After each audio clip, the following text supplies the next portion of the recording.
இஸ்லாமிய வானொலி நாடகம் உரிமை. எழுத்து A.W. மன்சூர். உரிமை இஸ்லாமிய வானொலி நாடகம் இடம்பெறுவது முதல் பாகம்.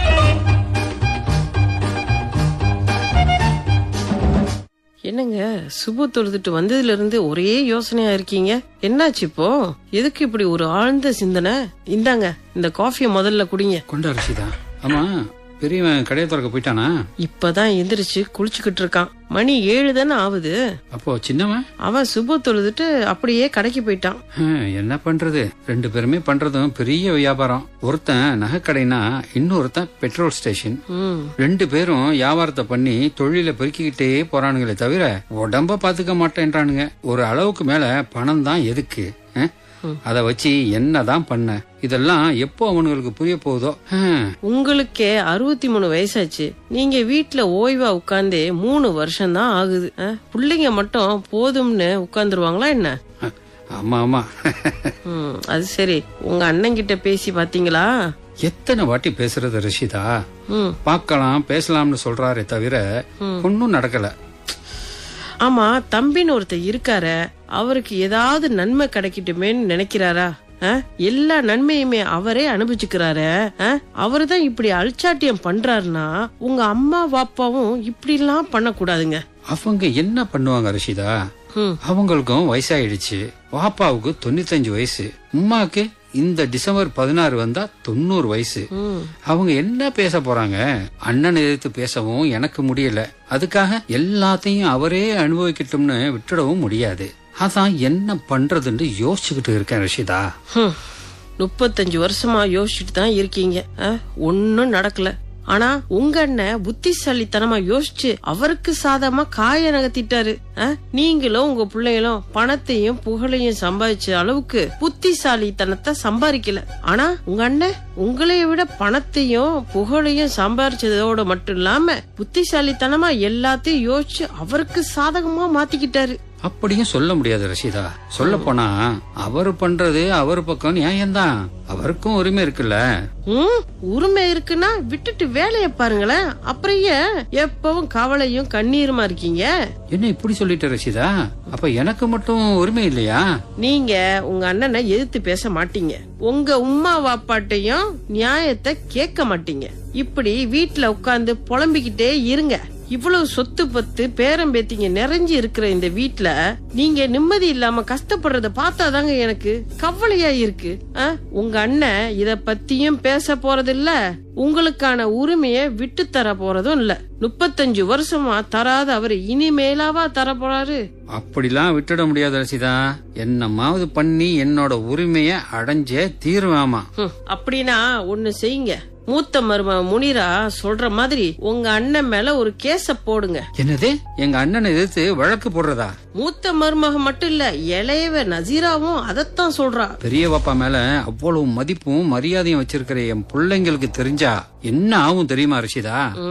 முனீராவும் நசீராவும் யோசிச்சு எடுத்த இந்த முடிவை உங்க பிள்ளைங்க 2 பேருகிட்டையும் சொல்லி என்ன செய்யணும்னு கேட்க, அவங்க 2 பேரும் நேரா என்கிட்ட வந்து வாப்பாட்ட யோசிச்சு சொல்லுமா, பெரியப்பா மேல ஒரு கேஸ போட்டு விட்டுறலாம்னு சொல்றாங்க. என்ன சொல்ற ரஷிதா?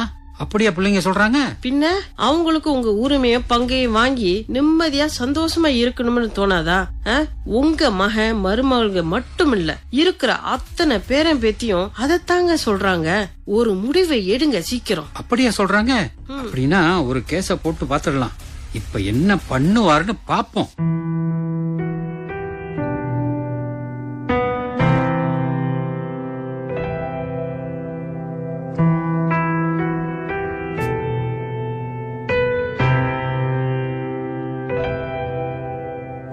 Amina, Amina. அடுப்படியில இருக்கேன், இருங்க வரேன். உங்களுக்கு கோப்பி கலந்து எடுத்துக்கிட்டு வரவா? வேணாம், அப்புறம் பாத்துக்கலாம். அது சரி, சுகர் மாத்திரையெல்லாம் அம்மாவுக்கு போட்டு கொடுத்துட்டியா? ஆமாங்க, இப்பதான் கொடுத்து போட சொல்லிட்டு வந்தேன். மாமாவுக்கு ரத்த கொதிப்பு மாத்திரையும் கொடுத்துட்டேன். அப்படியா? சரி, சாப்பிட என்ன கொடுத்த? என்னத்த விதவிதமா சமைச்சு என்ன செய்ய? மாமாவும் மாமியும் சாப்பிடுறது என்னவோ 2 இடியாப்பம், இல்லைன்னா 2 இட்லி, மத்தியானம் 3 வாச்சோறு. ஆமா, வயசாயிடுச்சுல ஆமீனா. வேலை வெட்டின்னு நடமாட்டம் இருந்தா தானே பசிக்கவும் செய்யும். என்னவோ அல்லாஹ் நாடி ஆயுச போட்டு வச்சிருக்கான். இருக்கிற வரைக்கும் எந்த குறையும் இல்லாம பாத்துக்கணும். அவ்வளவுதான் என்னுடைய ஆசை, கனவு எல்லாம். ஆமாங்க, நமக்கும் வயசாயிடுச்சு. ஆனா நம்ம வீட்டுல நமக்கும் பெரியவங்க இருக்கிறது அல்லாவோட மிக பெரிய அருக்கொடை. உண்மைதான். ஆமா, அந்த சேனானா வீட்டு கல்யாணத்துக்கு யாரு போறது? வேற யாரு? நம்ம 2 பேரு தான். எத்தனை காலத்துக்கு தான் நாமளே எல்லாத்துக்கும் போயிட்டு வந்துகிட்டு இருக்கிறது? ஹலீமும் ஹலீமையும் அனுப்பி வைக்க வேண்டியதுதானே. அவங்களுக்கு வேலை இருக்கும். சரி, மருமக்கமாரிகளையாவது அனுப்பலாம்ல. அவங்களுக்கு எங்கெங்க இருக்கு இதுக்கெல்லாம் நேரம்? அவங்களே ரெக்கையை கட்டி பறந்துகிட்டு இருக்காங்க. அவங்க தான் அப்படின்னா வீட்டுக்கு வந்த மருமக 2 பேருக்குமே கம்பெனியில பொறுப்பை கொடுத்துட்டு ஆளுக்கு ஒரு பக்கமா ஓடிக்கிட்டு இருக்காங்க. என்ன பண்றது? அந்த காலமா மாப்பிள்ளை சம்பாதிக்க, பொண்டாட்டி வீட்டு நிர்வாகத்தை பாத்துக்க, அதெல்லாம் மலையேறி போச்சு. ஆமா ஆமா. அல்லாவே, என்ன இப்படி இருமுறாங்க? என்ன ஆச்சு? இரு ஆமினா, பாத்துட்டு வந்துடுறேன். பயப்பட ஒண்ணும் இல்லைங்க. 2 நாள் சளி பிடிச்சிருக்கு.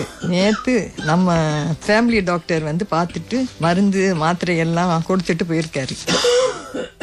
எதுக்கும் டாக்டருக்கு போன பண்ணு. வேணாங்க, நேத்தை விட ரொம்ப குறைஞ்சிருக்கு. பயப்படாதீங்க, நான் பாத்துக்கிறேன். சரி ஆமினா, மதரசாவுல மராமத்து வேலை நடந்துகிட்டு இருக்கு. நானும் போய் என்ன அப்படின்னு பாத்துட்டு வந்துடுறேன். அது சரி, நீங்க அங்க போகலன்னா வேலை எதுவும் நடக்காதாக்கும். அப்படி இல்ல ஆமினா, வயசான காலத்துல வேலை வெட்டி இல்லாத நேரத்திலேயாவது இந்த மாதிரி வேலைகளை எல்லாம் நம்ம பண்ணலாமின்னு தான். எனக்கும் நேரம் போகணும்ல. எப்பவும் வீட்டிலேயே உட்கார்ந்துகிட்டு மூஞ்சியே பார்த்துக்கிட்டு இருக்க முடியுமா? போர் அடிக்காது. அதான். சரி சரி, அப்படின்னா போயிட்டு வாங்க. ஆனா மத்தியானம் தயிரும் சோறும் தான் பரவாயில்லையா? ஆமினா, உன் முகத்தை மட்டும் பார்த்துக்கிட்டு இருந்தாலே போதுமே, பசியே எடுக்காது. அப்படின்னா மத்தியானம் ஆட்டரிசி பிரியாணி தான். அதை சாப்பிட பசிக்கணும்ல. பசிக்கணும்னா உடம்பு வேலை செய்யணும்ல. அதுதான். காலார கொஞ்சம் நடந்து போயிட்டு அப்புறம் வர்றேன். இரு, நான் பாக்குறேன். ஓ, போஸ்ட்மேன் வந்துட்டு போயிருக்காரு. என்ன கடிதம்? யார்கிட்ட இருந்து வந்திருக்கு? என்னது, சரியா கொட்டு இருந்தா வந்திருக்கு? அட்ரஸ் எதுவும் மாறி வந்துருச்சோ? இல்லையே, என் பேரு தானே போட்டிருக்கு. என்னங்க அது? யார் காலிங் பெல் அடிக்குது? போஸ்ட்மேன் ஒரு கவர் லெட்டர் வந்திருக்கு. அதுவும் ஷரியா நீதிமன்றத்திலிருந்து வந்திருக்கு. என்னது, கோர்ட்ல இருந்தா? என்னங்க எழுதி இருக்கு? அப்துல் ஹமீது பின் அப்துல் வாஹித் ஆகிய தங்களுக்கு தெரிவிப்பது என்னவென்றால், தாங்கள் தங்களின் உடன் பிறந்த சகோதரர் அப்துல் மாலிக் பின் அப்துல் வாஹித் அவர்களின் உரிமையை பறிப்பதாகவும், உங்கள் இருவருக்கும் உரிமையானவற்றை நீங்கள் மட்டுமே அனுபவித்து அதன் பலாபலன்களை பெற்று வருவதாகவும், பலமுறை தங்களை சந்தித்து நேரடி பேச்சுவார்த்தை நடத்தியும் உங்களிடமிருந்து எந்த ஒத்துழைப்பும் உரிமைகளும் என் கட்சிக்காரராகிய மாலிக்கிற்கு வழங்கப்படாததாலும் அவரது சார்பாக உங்களுக்கு இந்த வழக்கறிஞர் நோட்டீஸை அனுப்பி வைக்கிறோம். உங்களுக்கு எதிராக வழக்கு பதிவு செய்து விசாரணை கோரி ஷரியா நீதிமன்றத்தை எனது கட்சிக்காரர் அணுகி இருப்பதால் தாங்கள் தங்கள் தரப்பில் வாதங்களை முன்வைக்கவும் நீதிமன்ற நடைமுறைகளில் கலந்து கொள்ளவும் தங்கள் தரப்பில் தகுந்த வழக்கறிஞரை ஏற்பாடு செய்து கொள்ளுமாறு வேண்டுகோள் விடுக்கப்படுகிறது. இப்படிக்கு ஃபலீலா ஃபர்ஹானா, ஷரியா வழக்கறிஞர், கோலாலம்பூர். யா அல்லாஹ், இது என்ன சோதனை? இவன் இப்படி செய்வான்னு நான் எதிர்பார்க்கிற. இப்ப என்ன பண்றது? நான் படிச்சு சொல்லிட்டேன் உங்ககிட்ட. எல்லாத்தையும் நியாயமா நடந்துக்கிற நீங்க உங்க தம்பி கிட்ட மட்டும் அழிச்சாட்டியமும் அநியாயம் பண்றீங்க. கேட்டா தானே? பொறுத்து பார்த்துட்டு இப்ப அவரும் கோர்ட்டுக்கு போயிட்டாரு. நடக்கிற விஷயத்த பேசினா நடந்து முடிஞ்சதை பத்தியே பேசிக்கிட்டு. அது சரி ஆமினா, பேசாம இந்த கிளாங்ல உள்ள 6 மாடி கட்டடத்தையும் அந்த சூப்பர் மார்க்கெட் இருக்குல்ல, அதையும் அவன் பேருக்கு எழுதி வச்சிருவோமா? அதோட உங்ககிட்ட மட்டும்தான் சொத்து, பணம், கட்டடம் எல்லாம் இருக்கா? அவரும் அவர் பிள்ளைங்களையும் அது மாதிரி 10 கட்டடங்களை ஒரே நாள்ல வாங்கிடுவாங்க. அவர் எதை விரும்புறாரோ அதை கொடுக்க முயற்சி பண்ணுங்க. அதுதான் உங்களுக்கும் நல்லது. சொல்லிட்டேன்.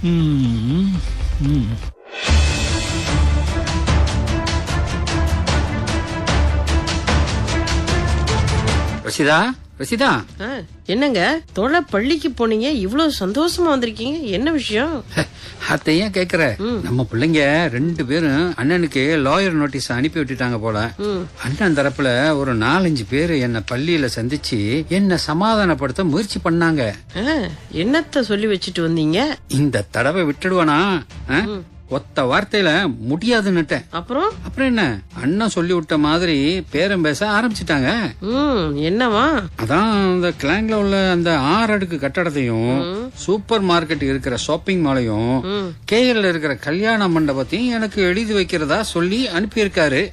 நான் கேட்டதுதான் எனக்கு வேணும், வேற எதுவும் எனக்கு தேவையில்லைன்னு சொல்லிட்டு சொல்லிக்காம எழுந்திருச்சு வந்துட்டேன். அட, இவ்வளவு தைரியம் எங்கிருந்து வந்துச்சு உங்களுக்கு? இத ஆரம்பத்திலேயே பண்ணிருந்தா இந்நேரம் நீங்க விரும்பினது உங்களுக்கு கிடைச்சிருக்கும். இப்பவாவது ஒரு முடிவோட இருந்தீங்களே. ஆமா ரஷிதா, இப்பதான் எனக்கு புதுசா ஒரு தெம்பு வந்த மாதிரி இருக்கு. ஒரு நம்பிக்கையும் வந்திருக்கு. இன்ஷா அல்லாஹ் எல்லாம் நல்லபடியா நடக்கும்னு நம்புறேன் ரஷிதா. சரிதான், என்ன நடக்குதுன்னு தான் பாப்போம்.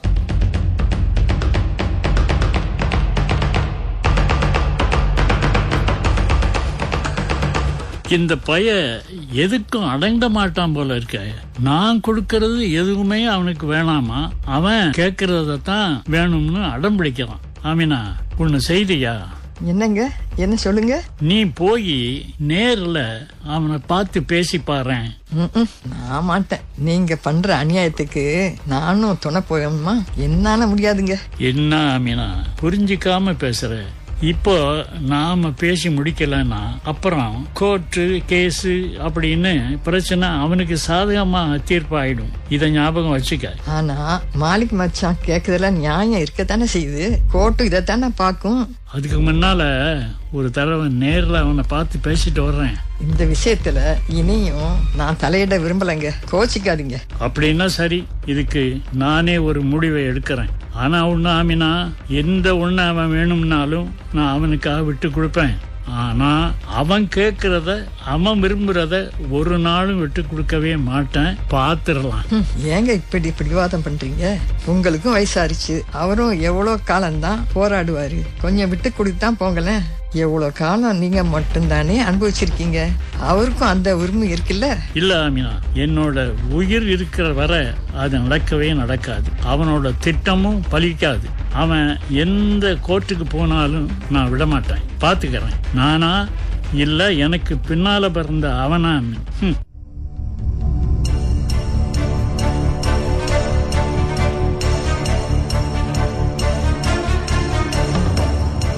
வழக்கு எண் 2590 கீழ் 25 அப்துல் ஹமீது பின் அப்துல் வாஹித் அவர்களுக்கு எதிராக அவரது உடன் பிறந்த சகோதரர் அப்துல் மாலிக் பின் அப்துல் வாஹித் அவர்கள் எழுப்பியிருக்கும் உரிமையியல் குறித்த விசாரணை. இருதரப்பு வாதி பிரதிவாதிகள் இந்த நீதிமன்றத்திற்கு வந்திருக்கின்றனரா?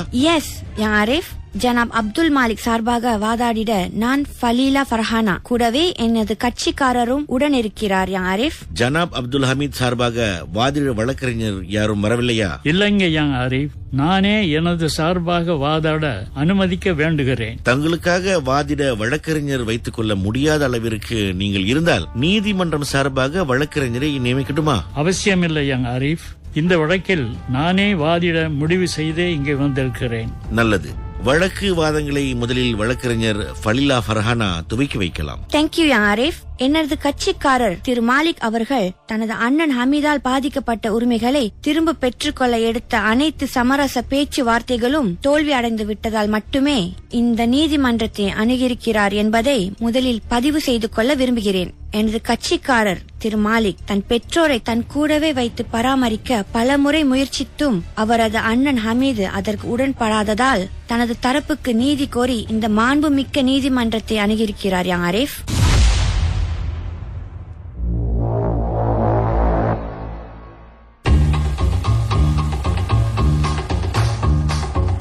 நேர்களே, இதுவரை AW மன்சூர் எழுதிய உரிமை இஸ்லாமிய வானொலி நாடகம் கேட்டீர்கள். இந்நாடகத்தில் அசன் கனி, சைத் நசீர், ஹாஜா ஜைத்துன், ரஷிதா பேகம், சக்கீப் மற்றும் சஸ்ரின் சுல்தான் ஆகியோர் பங்கேற்றனர். இடம்பெற்றது முதல் பாகம். தயாரிப்பு அப்துல் கனி, #பெர்ஞாரான் ஜாக்கிம்.